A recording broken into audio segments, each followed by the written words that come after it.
Bueno, continuando con la descripción, vamos a mencionar entonces el empuje vertical hacia abajo, donde podemos tener el empuje estricto, como es en los fondos en paralelas, como ven en la imagen de la derecha, donde se activa mayormente los ya mencionados músculos del empuje, los serratos, los pectorales, los tríceps, la parte anterior de los hombros, pero también voy a tener una acción estabilizadora, en este caso de los músculos dorsales mayores, que tienen una acción de deprimir la cabeza del húmero, sobre todo en rotación interna, porque recordemos que van desde la espalda, o sea, de esta zona posterior, desde la columna y las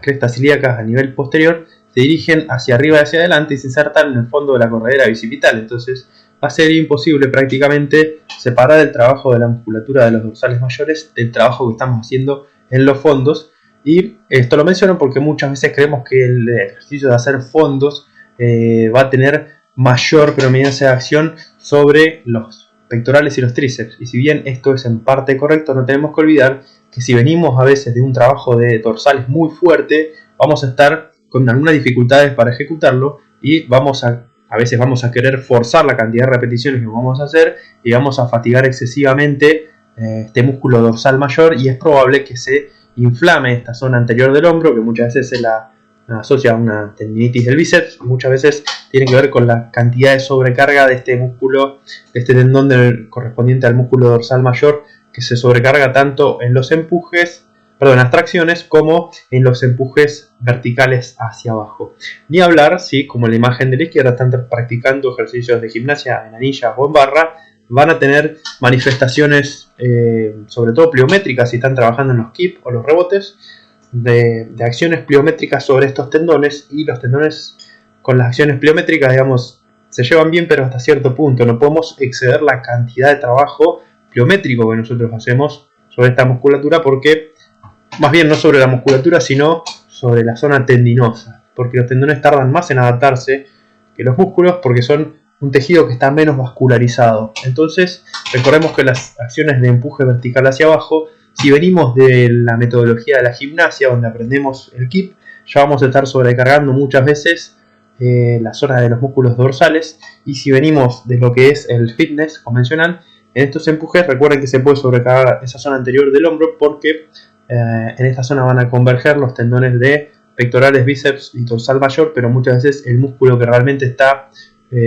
sofocado por el trabajo es el dorsal mayor, y su tendón empieza a sufrir y a inflamarse. Luego tenemos entonces las tracciones verticales desde abajo. Recién acabamos de ver los empujes, ahora las tracciones. Y según el agarre que nosotros hagamos, podemos tener una manifestación en diferentes deportes o disciplinas deportivas. Por ejemplo, en el CrossFit, el sumo deadlift high pull o el remo al mentón es un ejercicio que se utiliza mucho, o por lo menos antes se utilizaba, al cual se le atribuía a veces capacidades lesivas sobre el hombro, porque es un ejercicio que yo no creo que sea para trabajar con mucha carga, porque posiciona en rotación interna al hombro y lo hace forzar desde esa posición una tracción, lo cual a veces compromete la cantidad de espacio que tiene para salir el músculo, el grupo de los manguitos rotadores. Entonces el manguito rotador empieza en este ejercicio, en la tracción, en el remo al mentón, a sobrecargarse muy fácil porque tiene mayor cantidad de fricción. Así que yo les sugiero que si trabajan las tracciones verticales desde abajo, sobre todo relativo a la fuerza, al usar los remos al mentón, lo hagan con cargas bajas y busquen un poco más el volumen de trabajo, ya que no van a sobrecargar con tanto peso en una posición muy incómoda para hacer el esfuerzo a estos pequeños músculos del hombro. O si hacen el sumo deadlift high pull, es menos probable que se sobrecarguen, siempre y cuando sepan que el sumo deadlift high pull es un ejercicio que debería hacerse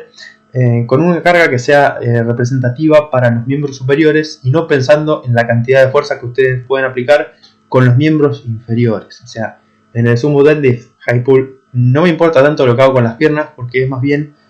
la parte del cuerpo que acompaña a la tracción del remo al mentón. Tengo que pensar más bien en la cantidad de peso que yo puedo levantar en la tracción, o sea, en el remo al mentón específicamente. Y más bien lo voy a usar para generar volumen de trabajo y mejorar la capacidad de resistencia a la fuerza de los músculos involucrados en la tracción de los miembros superiores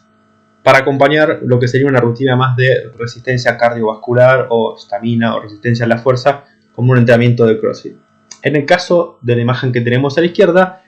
es una tracción vertical desde abajo, pero con ese agarre amplio, y en la metodología de levantamiento olímpico, las tracciones desde abajo no van a tener tanta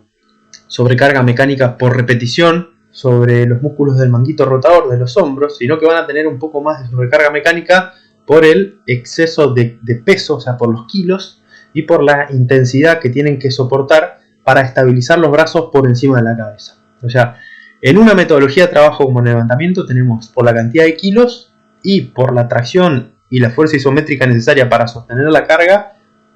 un estímulo que puede llevar algunas veces a sobrecargar mucho los tendones de los hombros. Mientras menos use el sujeto, el levantador, para traccionar los brazos en el levantamiento, es menos probable que se sobrecarguen los hombros. Por otro lado, en el fitness, en el CrossFit, en el cross training, como quieran llamarle,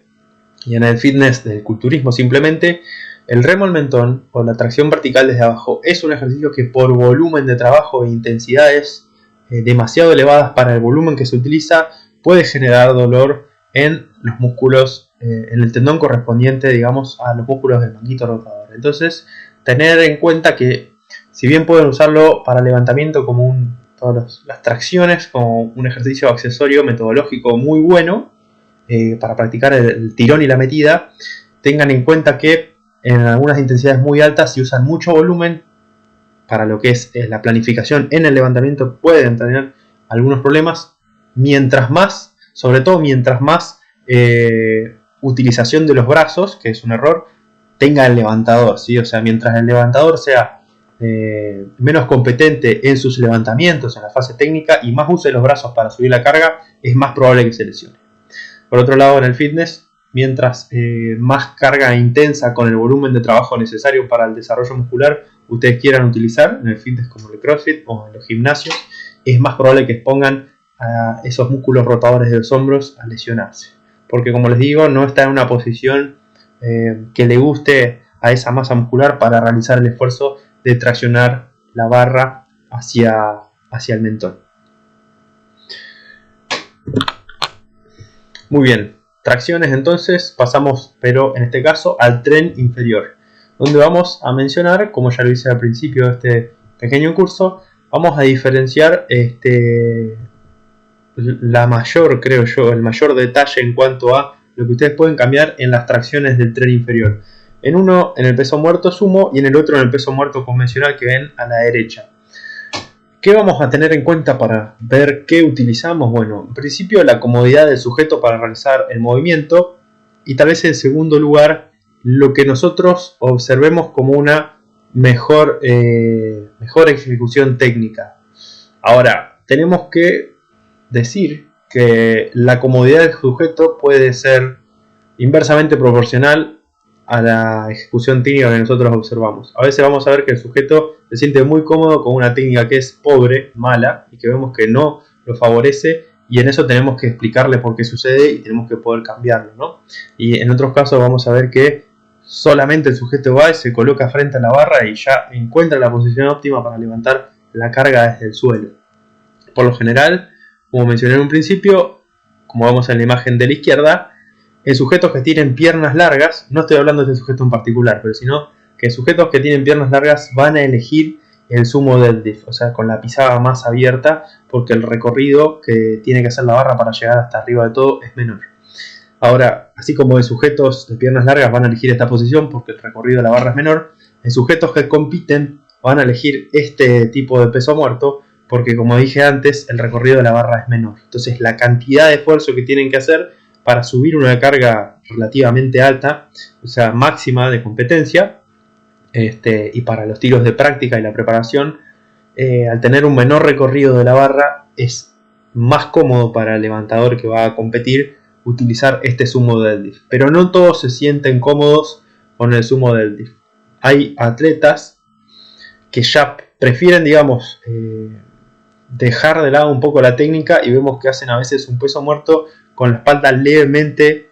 curvada, lo cual no es del todo erróneo en el caso de los atletas que compiten, porque recordemos que si uno compite la competencia no siempre es salud, el alto rendimiento no es salud. Entonces, para tener una mejor marca, los atletas que compiten vamos a tener que entender que están dispuestos a sacrificar un poco de la biomecánica correcta para tener una mejor marca. Yo no lo estoy avalando con esto, sino que quiero decir que es una estrategia de la competencia. El tema es que para poder llevar esta estrategia a la competencia, el levantador que quiere competir en estas disciplinas tiene que sacrificar también técnica en sus entrenamientos. Por lo que va a modificar una biomecánica correcta a una biomecánica no tan aceptada, o sea, para la biología de sus tejidos, ¿no? Y va a dejar un poco de lado la salud de su espalda, tal vez, para poder levantar más kilos en competencia. No estoy de acuerdo con esto, pero tampoco me gusta juzgar, porque es una decisión muy personal. Un atleta es una persona que deja de lado un montón de cosas para poder competir, y si tiene que entonces privarse un poco de la excelencia biomecánica para lograr una mejor marca, no creo que nadie esté en condiciones de juzgar qué es lo que está haciendo. Así que bueno, en el tren inferior, en tracción, más que nada vamos a tener estas dos diferencias, en el sumo deadlift y en el deadlift convencional, siempre y cuando en estos tiros, y ustedes están buscando la salud o entrenar personas para mejorar su salud y tal vez su rendimiento o competencias amateur, si mantienen la espalda alineada y eligen una apertura de caderas que les permita ejecutar el movimiento de manera que el esfuerzo se concentre a nivel de los glúteos, los isquios y el resto de los miembros inferiores, la técnica no va a estar mal ejecutada. En algunos van a ver un peso muerto convencional totalmente perfecto, en otros van a ver un deadlift totalmente perfecto, y en muchas personas van a ver una combinación. O sea, van a ver un convencional con la pisada más abierta, con la toma un poco más abierta, con el tronco un poco menos inclinado al frente, y en otros van a ver un sumo deadlift con la pisada un poco más cerrada y con el tronco un poco más inclinado hacia adelante. O sea, las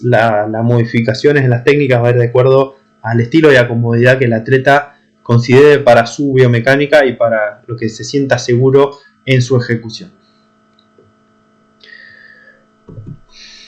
Muy bien, vamos a tener los empujes en el tren inferior, todos derivados de las sentadillas, algunos más aplicables al levantamiento olímpico, otros más aplicables al powerlifting tal vez. Todos los modelos de empuje de tren inferior aplicables a lo que es el entrenamiento para la salud o la condición física de los deportes de equipo, ¿sí?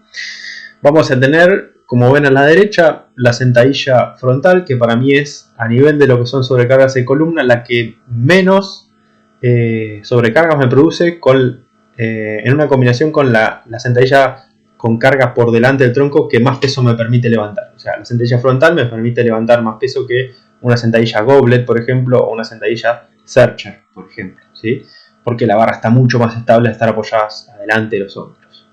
Sobre todo teniendo en cuenta esto de que el tronco va a ir lo más vertical posible en esta sentadilla y la predominancia de acción se va a dar un poco más a nivel de las rodillas. En cambio, en el empuje de tren inferior, donde tenemos una sentadilla overhead o un back squat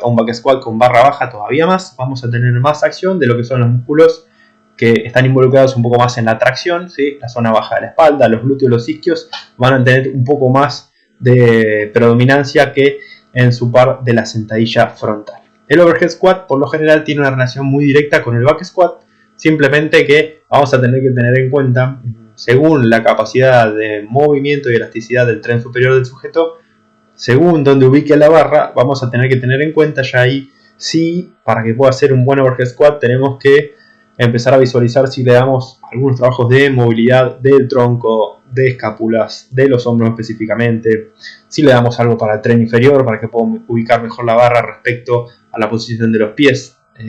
Bueno, ahí va a ser muy variable. Después tengo otras presentaciones sobre sentadillas donde les saco las dudas de todo este tipo de cosas sobre movilidad y alineación de la carga con el cuerpo y la pisada para poder realizar de una forma más óptima las sentadillas. Pero bueno, prevalecencia de acción muscular a nivel de los muslos o de los glúteos y espalda baja, dependiendo del tipo de sentadillas que ustedes elijan, eso va a haber muchas variables. Y sobre todo, como mencioné antes, en sujetos de piernas largas vamos a tener más facilidad para ejecutar lo que son las sentadillas frontales, o en sujetos con muy poca movilidad. Las sentadillas frontales, o sea, la posición de rack o el front squat, o la Searcher va a ser mucho más fácil de ejecutar que una sentadilla posterior con barra baja o un overhead squat en sujetos de palancas largas o con poca movilidad. Seguramente que las sentadillas con la carga por delante van a ser la elección que ustedes tienen que hacer. Mientras tanto, trabajar lo necesario en cuanto a movilidad de postura para que el sujeto, y técnica, para que el sujeto pueda pasarse a las variantes de sentadilla con la carga por detrás de la cabeza.